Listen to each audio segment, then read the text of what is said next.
Buenas, ¿qué tal? Acá con mi compañera Cielo vamos a responder las preguntas de la lectura de Joan Scott, Género, una categoría útil para el análisis histórico. Hemos invertido el orden de las preguntas porque consideramos que responder la segunda pregunta puede dar el marco previo para entender luego la definición que plantea, ya que la segunda pregunta es en torno al debate en que se enmarca la autora y luego su definición. Por tanto, vamos a comenzar por la segunda pregunta. La autora critica la limitada teorización que existía en ese momento, sobre todo en historia, acerca del género. A diferencia de otros conceptos como el de la clase, que ya tenía una tradición teórica mucho más consolidada, género no lo tenía tan claramente. Y además, la poca teorización que existía sobre el concepto se mantenía dentro de los márgenes de los sistemas científicos tradicionales, ¿no? O sea, existía poco cuestionamiento de los conceptos que la historia ya había desarrollado tal cual. La autora divide los esfuerzos por teorizar sobre género en dos enfoques. Por un lado, el enfoque descriptivo y por otro, el enfoque causal. En relación al primer enfoque, que es el enfoque descriptivo, la autora plantea que el término género era considerado un sinónimo de mujeres, ¿no? Entonces, cuando se hablaba de estudio de género, se hablaba básicamente de la historia de las mujeres, como un capítulo aparte de la historia general. Por otro lado, dentro de este enfoque descriptivo, el género denotaba construcciones culturales, es decir, que los roles que se les asignaba a los hombres y a las mujeres eran construidos socialmente. En ese sentido, la categoría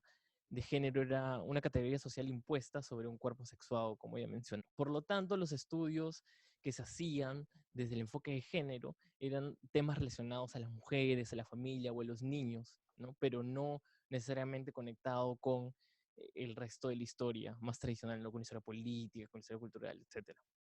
Sin embargo, la autora plantea diversas críticas frente a este enfoque. Una de ellas es que concibe el género aislado del resto de procesos sociales como los políticos económicos. Por otro lado, si bien reconoce que hay un esfuerzo al entender las relaciones entre los sexos como construidas socialmente, no existe una búsqueda por explicar ni entender las causas de las desigualdades entre estos. Por otro lado, el enfoque causal trata de subsanar las deficiencias del enfoque descriptivo, explicando cómo y por qué surgen las desigualdades entre los sexos. Aquí la autora menciona tres teorías: la del patriarcado, la feminista marxista y la psicoanalítica. En relación a las teorías del patriarcado, lo que buscan era explicar la subordinación de la mujer al varón. Establecían que esto se debía al deseo del hombre de poder trascender la falta que ellos tenían de parir al bebé, ¿no? En ese sentido, subordinaban el rol de la mujer frente al suyo, que era el de la paternidad. Sin embargo, no llegaban a explicar completamente cuáles eran las causas de las relaciones desiguales entre los sexos. Entonces, entre las críticas que plantea Scott a estas teorías es que no llegan a explicar cómo las desigualdades de género estructuran otras desigualdades en el resto de la sociedad. Además, su análisis estaba meramente centrado en las diferencias físicas entre hombres y mujeres. Por tanto, las categorías de hombre y mujer se veían como que no cambiaban a través del tiempo. En relación al segundo enfoque de la feminista marxista, este enfoque es mucho más histórico y de alguna otra manera establece que tanto el patriarcado como el capitalismo interactúan entre sí para reproducir estructuras socioeconómicas de dominación frente a la mujer. Sin embargo, existe todo un debate en relación a cuál es la causa, es decir, qué es lo que define que el capitalismo al patriarcado o el patriarcado al capitalismo. En otras palabras, el debate que surgía era si las desigualdades entre los sexos existían antes del capitalismo o es a raíz del capitalismo. Entonces, las críticas que establece la autora se centran en, por un lado, que toda la explicación marxista está limitada a una explicación material, es decir, siempre el patriarcado o las desigualdades entre los sexos iban a estar influenciadas por las relaciones de producción que existían. Y en ese sentido, el capitalismo como estructura económica era el que terminaba prevaleciendo frente al género. Y en ese sentido, el marxismo no considera el género como un concepto independiente, ¿no? Sino lo considera más como parte de la superestructura, no es algo que tenga un estatus independiente. El tercer enfoque es el de las teorías psicoanalíticas. Si bien hay dos, la autora establece como dos escuelas, la angloamericana y la escuela francesa, ambas teorías estaban interesadas en los procesos por los que se creaba la identidad de la persona, el sujeto. Por un lado, en la escuela angloamericana trabajaba con la teoría de las relaciones objeto y de alguna otra manera establecía que estructuras pequeñas y domésticas, como por ejemplo la división del trabajo dentro del hogar o la división de los roles que tenían el padre y la madre dentro del hogar, contribuían a que se construya una identidad de género específica en el hijo o en la hija, ¿no? La autora critica a esta teoría porque considera que el concepto que utilizan de género es muy reducido al ámbito doméstico, ¿no? Y se olvida muchas veces de cómo este se relaciona con estructuras más amplias del sistema social y también de los sistemas simbólicos más allá de la familia. Por otro lado, la escuela francesa le daba mucho mayor peso al lenguaje dentro de su dimensión simbólica y era el lenguaje quien constituía y construía la identidad de género. En ese sentido, lo que definía a un niño o una niña era la relación que se establecía con el padre y con el falo, ¿no? En esta competencia que tiene el hijo dentro del complejo de Edipo con el padre por la atención de la madre. El hijo le tiene miedo a la castración del padre y el padre representa de alguna u otra manera el poder, la ley. Entonces el niño tiene que derribar al padre y por tanto su relación va a adquirir ese poder. En cambio, en el caso de la mujer, no tendría esa competencia y por tanto carecería de esa posición de poder. Un tema interesante que resalta la autora de esta escuela es que la masculinidad y la feminidad varían de acuerdo al contexto y que además no son estructuras fijas, ya que dentro del subconsciente, en este proceso de que el niño trata de no dejarse castrar por el padre, de alguna otra manera tiene que negar su feminidad, ¿no? Entonces, en el subconsciente, la feminidad podría estar aflorando de alguna otra manera y haría que esta idea de ser hombre, ser mujer, no sea tan fija. Dentro de las críticas que le hace el autor a esta escuela es que universaliza la relación que existe entre hombre y mujer y de alguna otra manera, como la definición de la identidad del sujeto siempre es en relación al falo, no habría mucha variación, ¿no? Y no tendría en cuenta mucho a veces ciertas variaciones históricas. Con respecto al aporte teórico de Scott, en la formulación de definición de género, ella habla del género como un espacio conceptual para entender diversas dinámicas sociales y también para la formación de las instituciones a través de un enfoque que ella le da al análisis histórico.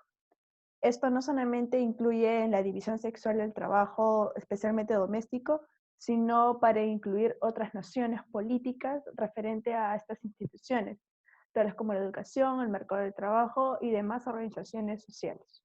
Para ello, el núcleo de su definición conceptual con respecto al género se reposa en dos premisas principales. La primera es que el género es un elemento dentro de las organizaciones y relaciones sociales que se basan en las diferentes categorías con respecto al sexo. Y en la segunda es que el género es una forma principal y primaria de las relaciones significantes de poder. En la primera premisa, que es que el género es un elemento constitutivo en las relaciones sociales en las diferentes de los sexos, ella se basa en 4 elementos principales. En la primera están los símbolos culturales. Estos símbolos culturales están disponibles y estas evocan a presentaciones tales como deidades o imágenes o símbolos, como por ejemplo, bajo el contexto judeocristiano, a la Virgen María, a Eva, entre otras imágenes. No solamente en el contexto de religión, sino también mitos como purificación, que es la inocencia, que es la virginidad, entre otros. En cuestión de los conceptos normativos, estos conceptos normativos refuerzan los símbolos culturales, tales como qué dice la ciencia a partir de la biología, qué es el significado de ser varón o ser mujer y otras posibilidades metafóricas que se presentan. Como tercer elemento se encuentran las instituciones que refuerzan el objetivo de los conceptos normativos. De una manera más concreta es las religiones y que estas posiciones están supuestamente consensuadas por las sociedades, tales como la fuerza de las religiones fundamentalistas, entre otras fuerzas de orden. Y por último está la identidad de género, que es más que todo las subjetividades del ser a través de las construcciones de acuerdo al contexto en el que un individuo vive. En la segunda premisa consiste en que el género es una forma primaria de relaciones significantes del poder. Esto es que los conceptos que se le dan al género enmarcan una percepción y una organización. Y esto es de una manera más concreta en la vida social. El género también implica una concepción y construcción del propio poder de una historicidad pasada y futura. Como por ejemplo, Bourdieu abarca el campo en lo que es la división del mundo, todas estas diferencias biológicas en cuestión de la división del trabajo, la concepción de reproducción, etc.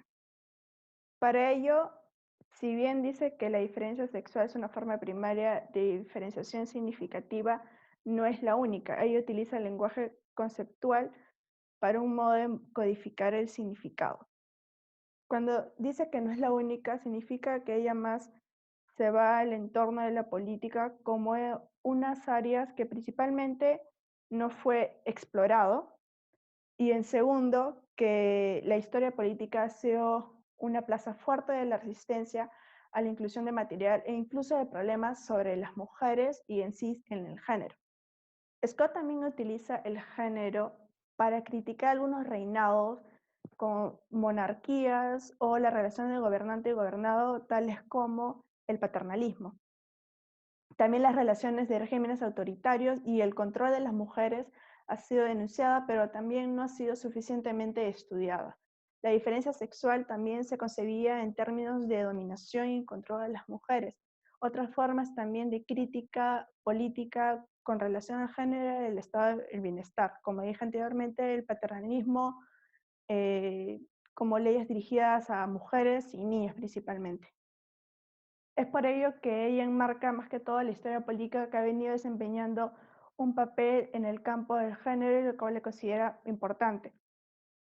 Las preguntas finalmente que ella realiza va más allá también de la política, sino de otros enfoques y materias como la educación, las profesiones, etc.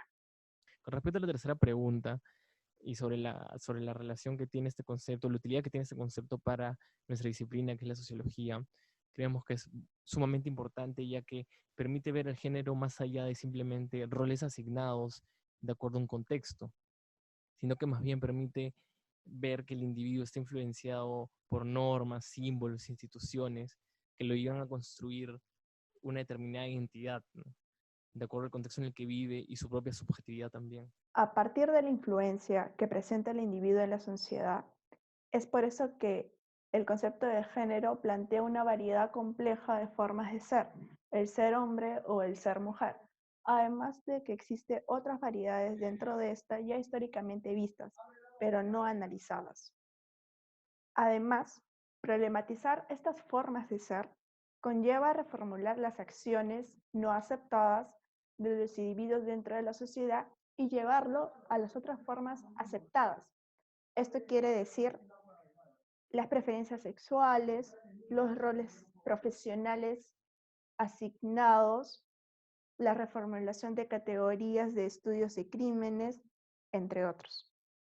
Bueno, gracias por ver este video. Suscríbanse, denle like en la campanita y denle like. Gracias.